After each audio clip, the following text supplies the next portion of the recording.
What's going on? This is Caesar, aka Vicious Hands, and today I'm going to be showing you how I cut my own hair. So let's get into it. Rock me, baby. I start off my haircuts by balling on my clients. In this case, I'm using my Slimeline Pro Li's cordless trimmers. After this, for a closer shave, I'll use my Wahls 5-star shavers. This will create a better transition for the haircut at the end. After I'm done with my shaver, I like to set my second initial guideline with the lever all the way open, and I go about an inch up.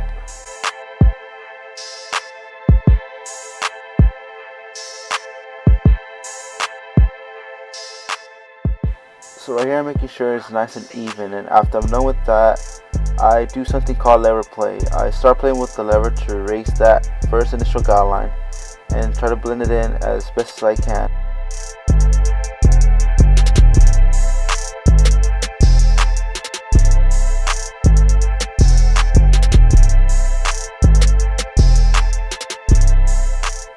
The next step is using the number 1 guard with the lever all the way open, and this is going to be your second initial guideline.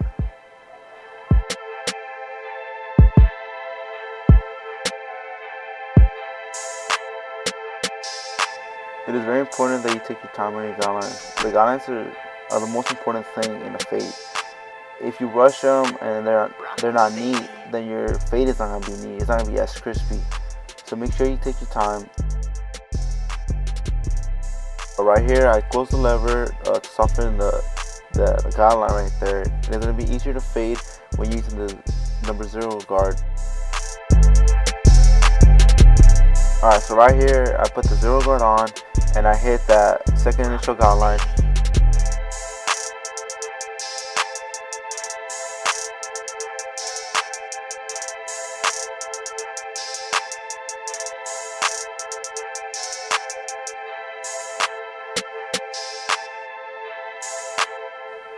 Right here is just detailing. Detail your work. Detailing is very important. It's what's gonna make your fade. You can't get everything on your first go, so you have to go back and detail it. Right here, I took the guard off and I have the lever all the way open and I'm hitting the line. As you can see, it's going away after I'm hitting it without a guard. Sometimes it's going to be there and sometimes it's not. It just depends on the haircut. Right here I'm using the number 2 guard to remove the bulk in the middle of my head. This is going to remove all the dark area right in the middle of my head, and it's a transition to the 1.5.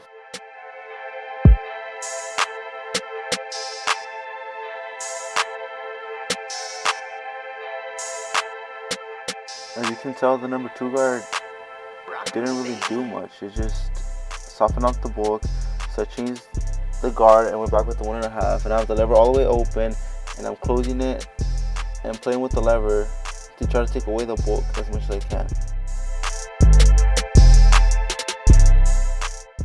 I'm flicking out and I'm using all of the techniques I know to try to take the bulk out as much as I possibly can.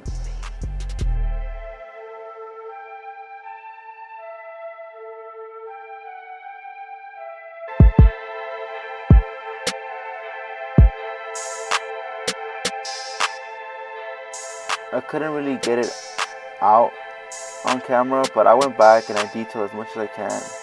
And the line pretty much came off after I detailed it a little bit more after the shot. Here, I just lined up my back, try to make it as sharp as possible. Here you can see that the bulk is gone from previously because I make sure I went back and detailed.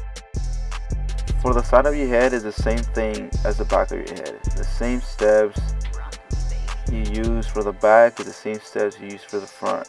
It's just a smaller area to work with, but just be really consistent with your guidelines.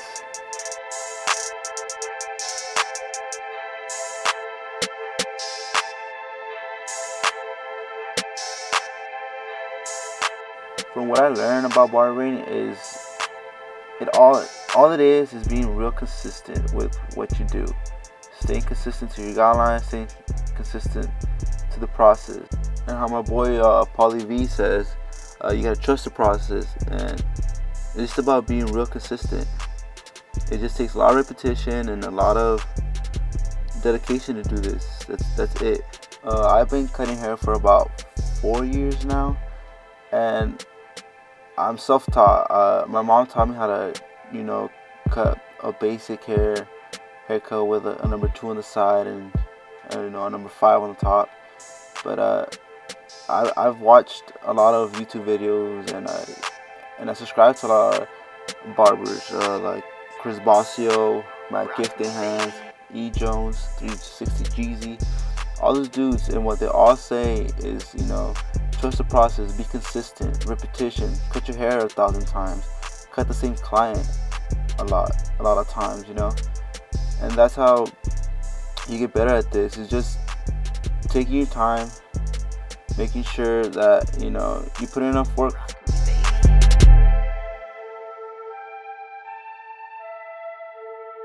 And everything plays out for itself. My first year of college, I really didn't have that many clients, maybe a handful, probably 4 or 5, but they came often, and that's what I practice on.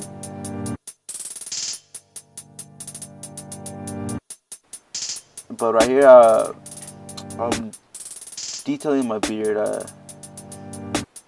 I put elegant shaving gel, and I'm just detailing, making it look crispy. But yeah, like I was saying, I didn't really cut as much my first year. I wasn't really making anything, and I came back my second year. My friend joined a frat, and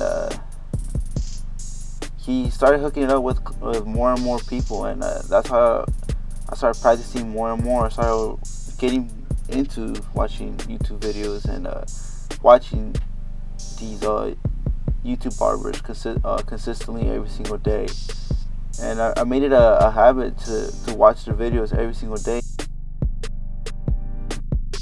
And right here, I just added water to my hair, and I'm texturizing my hair. I don't know if I'm doing this right, but this is point cutting, and this is very difficult to do. But I tried it, and it came out pretty dope. But yeah, like I was saying, now I have a lot of clients. I don't worry about clients. I get hit up every single day to do at least 1 or 2 haircuts a day. Sometimes I go up to 6, 7 maybe a day. And I don't say that to brag. I mean, I say that to show that if you stay consistent and if you stay true to yourself, people are gonna recognize that. Real recognize real.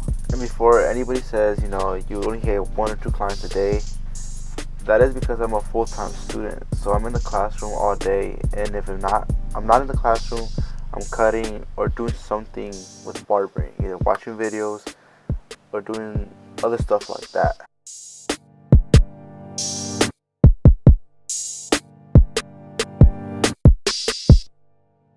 After this step, I use my texturizing scissors, and I try to add more texture, more flavor to it.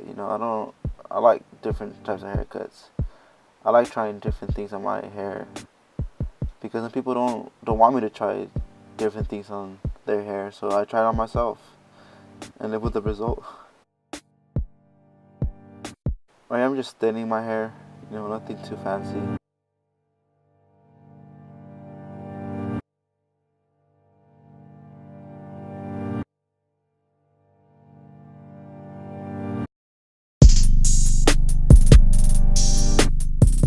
And then right here, I'm prepping up my lineup. I'm cutting my bangs with the 1 guard with the grain. I'm not really digging into there. I'm just cutting the little hairs. Right here, this hairspray to hold the hairs in place while I pass the trimmers to do my lineup. I'm combing it down, letting the hairspray dry up. And right here, I'm using my trimmer. With the lineup, you want to take your time. You want to tilt your head different directions. Make sure you're not pushing You line up back.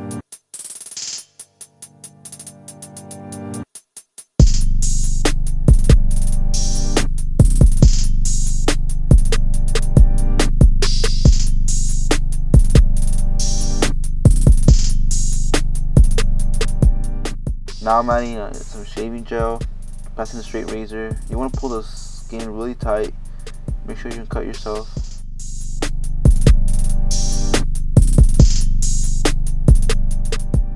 Really take your time. You see me always, pulling out, making sure it's done right. Take your time. This haircut took me like an hour and 30 minutes because I was filming and stuff, but it usually takes around that much time because I like to really take my time. I'm just doing a little simple hook design.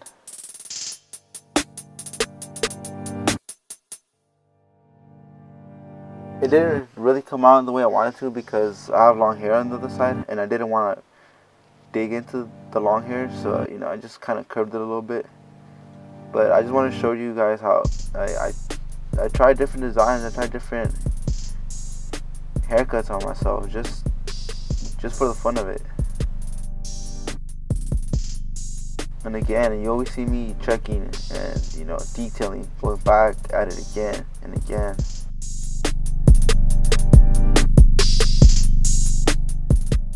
Right here I was already done with the haircut, but I decided to put two lines in the back of my head.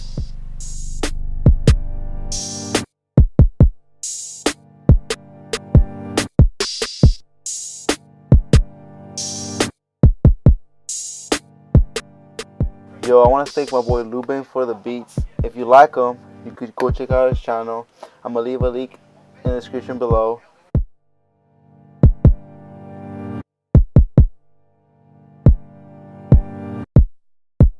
But this is the cut. I want to thank you all for watching. Like, comment, subscribe.